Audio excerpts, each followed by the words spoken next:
Okay, good morning. Mag-DIY pala tayo ng maintenance dito sa ating Wigo, no? Ito yung mga langis na ginamit ko dito. 5W30, fully synthetic, 3 liters. Pero hindi yan ilalagay, mga 2.7 lang.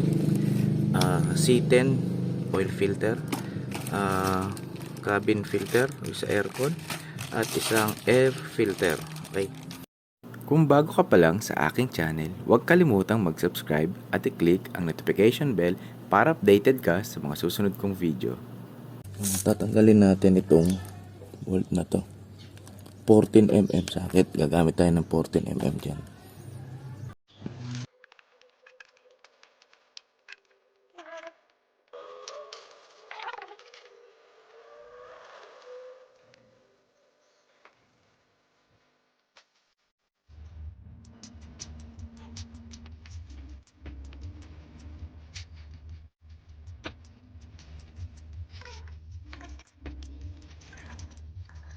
Habang pinapadrain pala natin, no, pwede na natin siyang tanggalin yung kanyang oil filter. Ito mga ka-detective, no, nung tune-install ko kasi nahuli to, kamay lang pinanghigpit ko at pinantanggal ko rin. So pag tinanggal ko to ng kamay, ayan, no, kita nyo, may ikot ng kamay ko. Yan.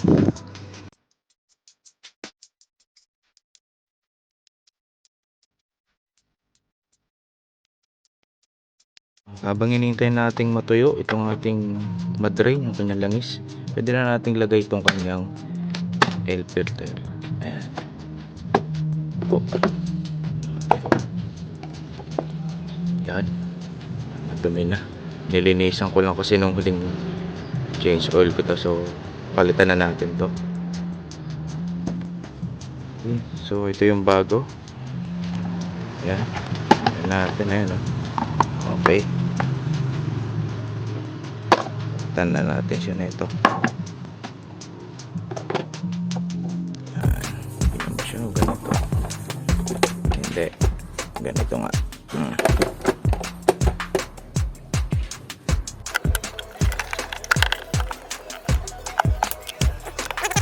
Dito naman sa cabin filter, no, bubuksan mo lang tong glove box ba to. Tapos pipindutin mo dito sa magkabilaan. May mga hook kasi dito yan. May parang talang. Pipindutin mo para malabas mo siya.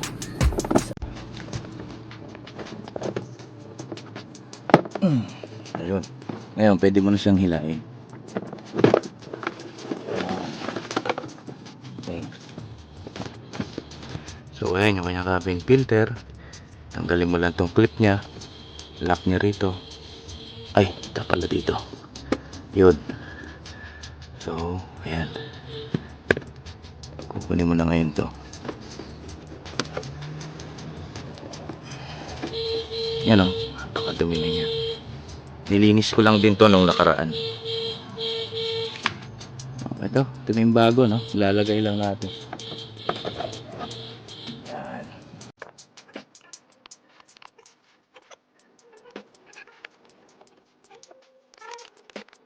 I-hook mo muna dito sa dalawa na to. Yan, o. Yung ilalim niya meron yan. Ayan. So i-hook mo muna. Ay, ano ba yan? So ayan. I-hook mo lang. Pag na-hook mo, itutulak mo lang ngayon. Ayan. So ayan yung sinasabi kong ano, yun, o. Yun.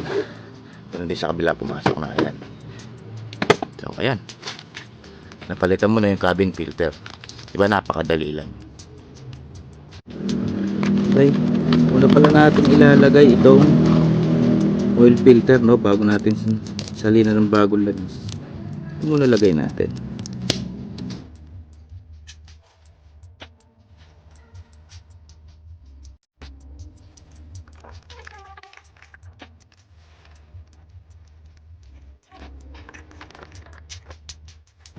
Inikpitan ko gamit lang ang aking kamay. Ayan. Oop.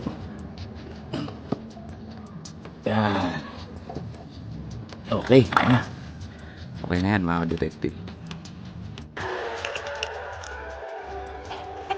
Okay, next. Buhusan na natin ng bagong tamis. So, ang Toyota Wigo lang ko 2.7 liters lang.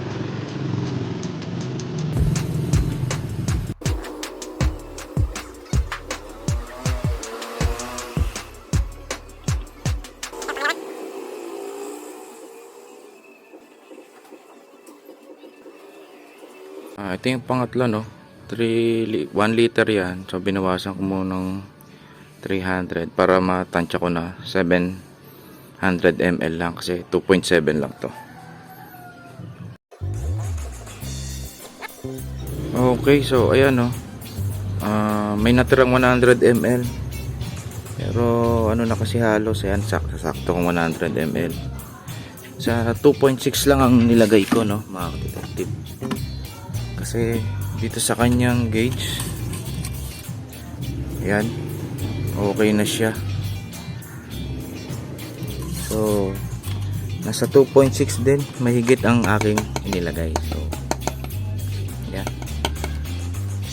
ganito pala yung pagpapalit ng spark plug, no, mga ka-detective, dito sa Toyota Wigo.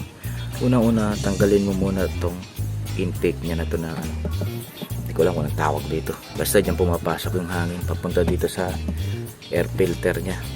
Madali lang yan, no? May dalawang ano yan dito, iaangat lang dito, tapos para matanggal yung pinakatubo nya rito, iaangat mo lang to.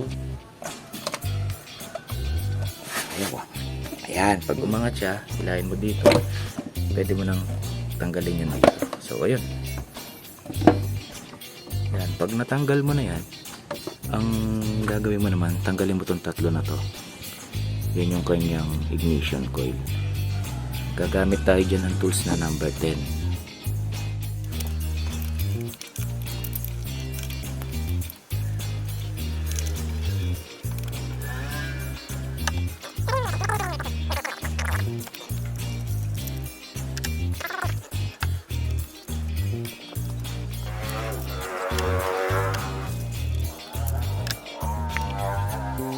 Ayan, bali nakahilera sila ng ganyan, no? So yung isa, pangalawa, pangatlo.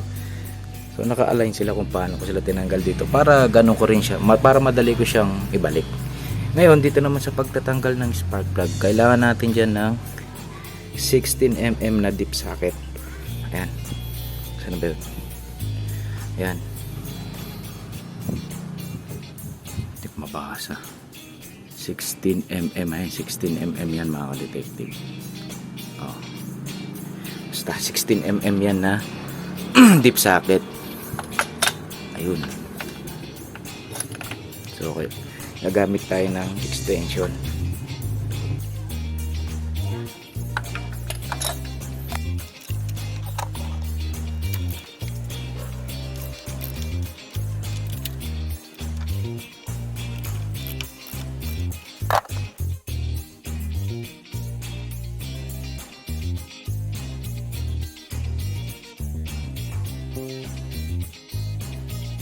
Bali itong magnetic, itong deep socket ko na to, magnetic na siya, no? So hindi mo na kailangan gamitin yung kanyang ignition coil para hugutin. May magnet na yan, no? Kusa nang sasama yan pagka naluwagan mo na siya ng todo.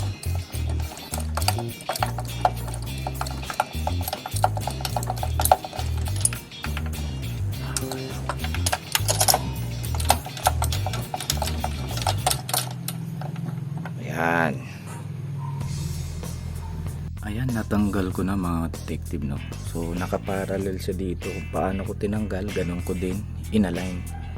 At eto pala, tatakpan nyo itong ano nyo na to. Baka kasi may malaglagan ng tornilyoan o kung ano, diretso na yan sa loob mismo ng makina, sa may piston nya, no? So pagkatanggal nyo ng spark plug, takpan nyo kagad. Eto pala yung ipapalit ko na spark plug. So original parts tong ano ko, genuine parts. Ayan, nakapares mismo nito, Denso red. Ayan,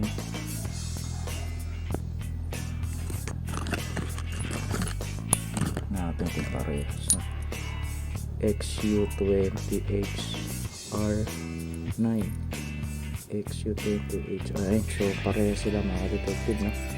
Same na same sila, pati sa haba. Ayan, ito yung mga luma, no? Tingnan natin. Hindi ko alam kung kailan pa huling nagpalit ng spark plug eh. Okay, so papalitan na natin.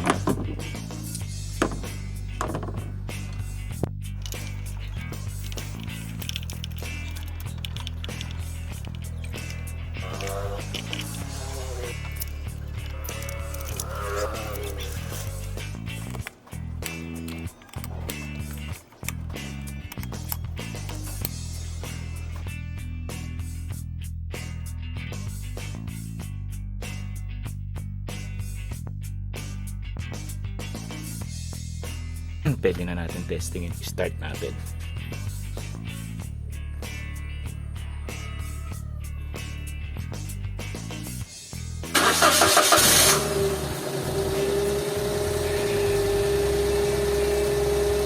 Ayan, at natapos na rin natin ang ating DIY basic maintenance ng ating Toyota Wigo. Sana nagustuhan ninyo at mayroon kayong natutunang bagong kaalaman. Maraming salamat sa patuloy na suporta.